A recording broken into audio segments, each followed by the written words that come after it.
Hello and welcome to yet another session of Dungeon of the Mad Mage, a campaign in which basically stuff just happens and we all just kind of go along with it. Yeah, that's a pretty good summary of this session. So, if you recall, at the end of the last session, we'd been given a task by the Kuatoa. They'd asked us to go and help them to create a new god for themselves. Their previous one, he wasn't up to snuff because he'd allowed a few of them to get eaten by an aboleth, and so, they had decided to abandon their old god and they were creating a new one, Klabu, and they were building a statue to him, basically a Frankenstein's monster of various parts that they'd managed to scavenge from around the place. Their priest was a bit desperate and he was trying to find some way to save his people. And so in that vein, when our party came along, he seized upon us, expecting us to be champions of his new god, and he said, go out and can you get for us please some wood to make a nice chariot for this god? Can you find a weapon worthy of the gods? Can you find a new head for him? And also could you perhaps some spider parts. That was the other thing that we needed. So in the last session we'd gone around and we got most of the things that we needed, but the one thing that we didn't manage to get was spider parts, and thus we had ended up in the realm of the Drow, who we were friends with. If you remember, we've got a token to allow us passage among members of the House or Reindeer. I can't remember the name of that house, it doesn't matter, but basically we'd been able to secure ally, which has proved that we were allies, and so in that way we went to them. They were incredibly indifferent to us. They are Drow after all, and Drow are not particularly nice to be around, but we said to them, could we maybe get some spider parts from you? And they said, well, the spiders are right over here, have at it. If you can get them, go ahead and get them. Which was not at all worrying. So basically this session started with a big old fight, and when I say a big old fight, I do mean that. It basically lasted about an hour because it was very involved. There were a lot of spiders in the room, and then at first we were trying to just be trying to talk to them. There's a couple of people in the party who have the ability to talk to animals, and we were like, could we maybe take some parts from you, some leftover bits you don't need? And they said, well, if the sisters allow it, then it's fine. And we're like, the sisters? Who's that?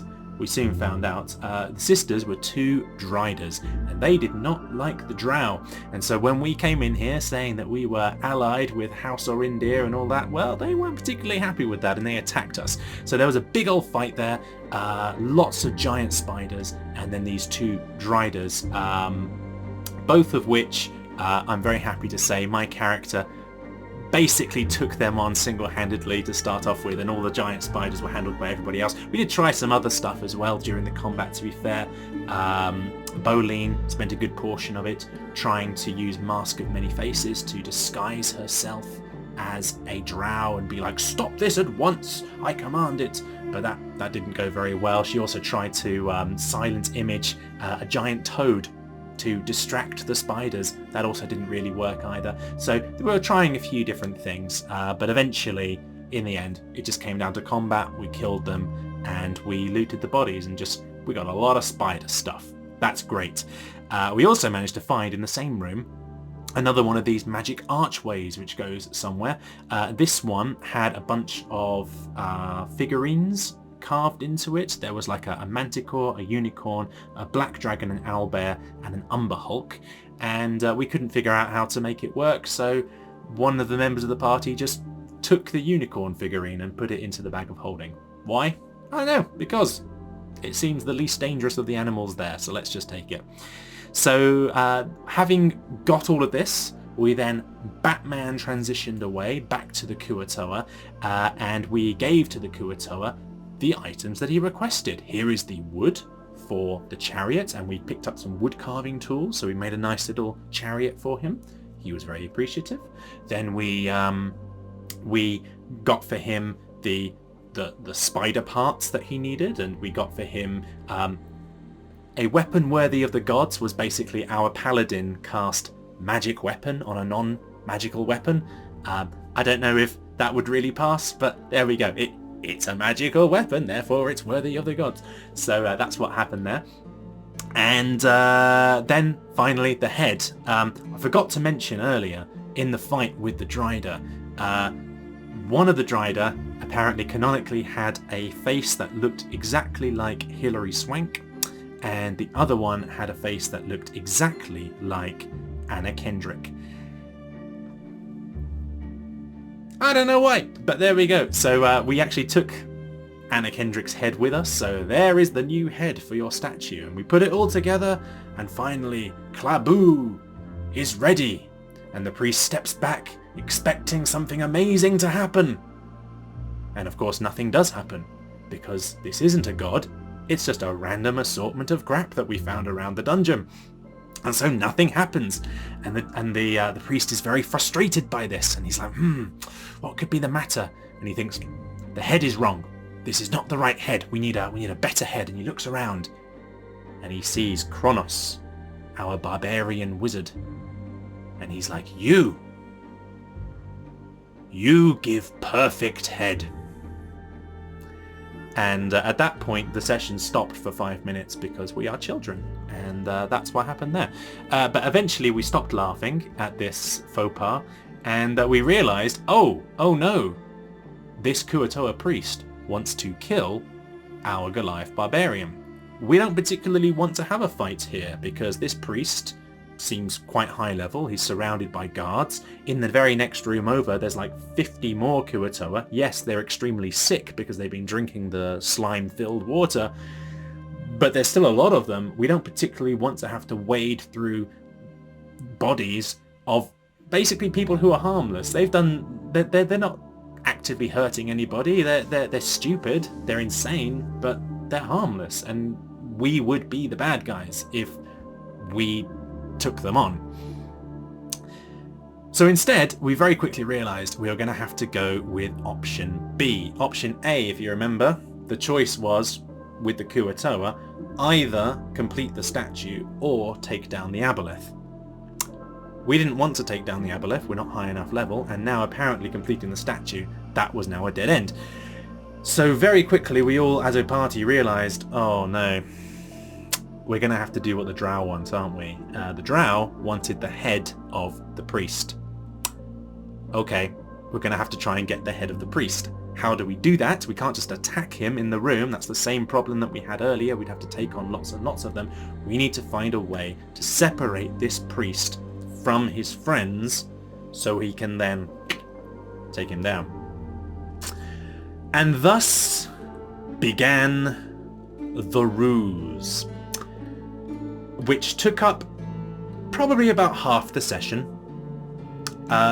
You hear sometimes online about these crazy, elaborate plans that parties come up with, and I'm like, that would never happen. Who would come up with such a crazy scheme on the fly? And then you're sitting at the table, and you yourself are hearing the words coming out of your mouth of this crazy scheme that you were coming up with on the fly, that you fully realize that in real life you wouldn't do, and realistically probably your character wouldn't do this, because it's insane and it's crazy, and yet somehow in the moment we all went along and did it. The ruse was thus: first of all, we convinced the Kuo-toa priest to allow us to do the beheading ourselves. We're like, we will gladly give you Kronos' head, but he is a friend of ours, so please allow us the dignity of removing his head ourselves. He said, okay, fine. So we took him out back the way of Old Yeller. We put a bag over his head, took him out back, and then began a series of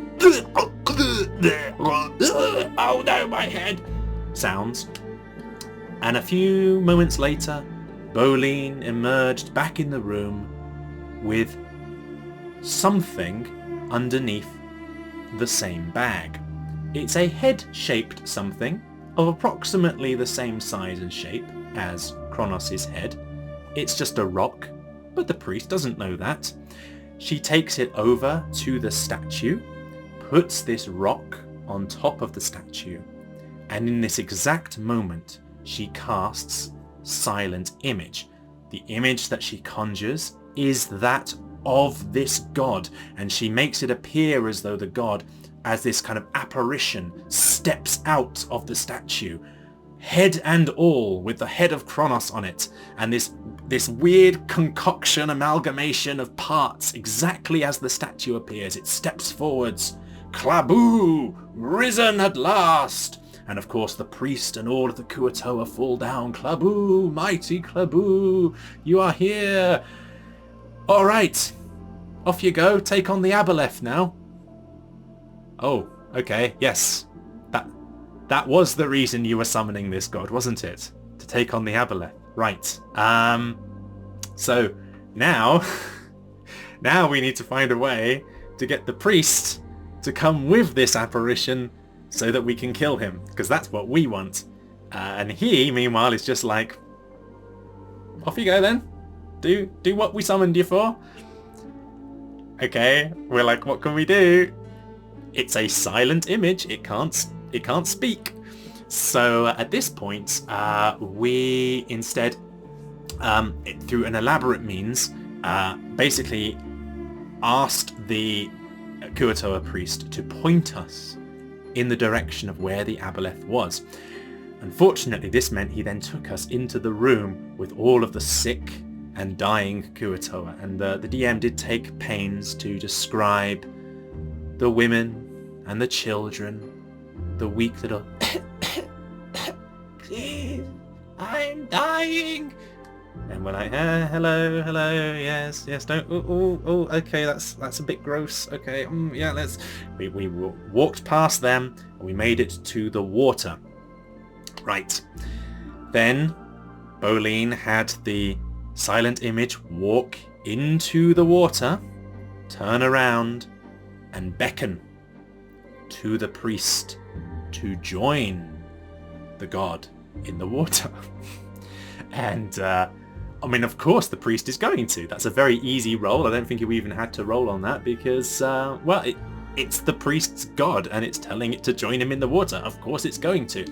And in this exact moment, our paladin stepped forwards and declared that he was a paladin of this god, and he needed to make a baptism or a sacrifice in the name of the god. So he joined the priest in the water. And at this point, I forget exactly how, but we basically managed to convince the priest to commit seppuku. There and there in the water. We rolled high enough, he rolled low enough that it happened. He committed seppuku, the paladin caught the body, hacked off the head, put it inside the bag of holding. Body floats off down the water, and Klabu acted as though this magical might of the priest flowed into him, empowering him even stronger than before.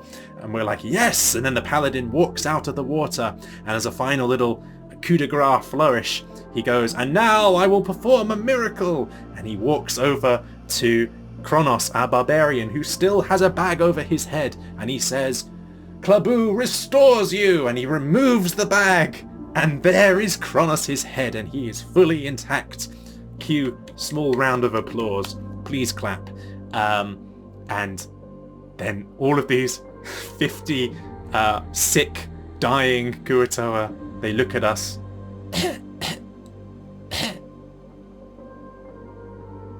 So are you gonna go and kill the Aboleth now? Yes! Yes, we're going to, we said. We're just gonna go this way first. Oh, but the Aboleth's that way. No, we're gonna go this way. We forgot to pick something up. But don't worry, we'll definitely circle back and take down that Aboleth. Don't you worry about that. Batman transition back to the Drow. On the way, Gorn did take a moment just to ask the party, are we the bad guys? You know, that was... We had to do that, right? That was a moment of, like, if we didn't kill him, he would have killed us, right? Or if not killed us, drained our resources, which we might have needed later. Like, that we didn't have a choice there. Right? right? And everyone assured him, yes, that is the case, don't worry. Whew, okay, so we moved on. So we got to the drow. The DM, he loved it. He gave us all inspiration. I'm not sure you should be inspiring that sort of behaviour, DM, but whatever. We returned the head to the drow, and indeed the drow, in a very indifferent way, were pleased with our performance, and they pointed us to where there were some rafts to get to the next floor.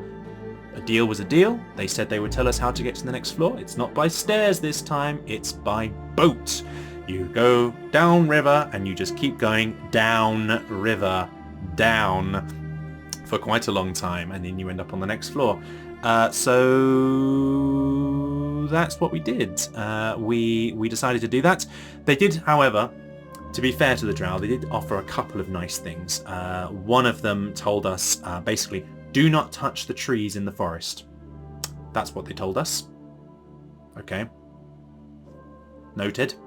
And the other thing they told us was, oh yeah, Kronos wanted to know about his axe, Daddy Axe. In the previous session, he'd rolled a nat 1 during the fight and cut himself with the axe, and the axe seemed to have absorbed some of the blood from him, and it was a bit weird.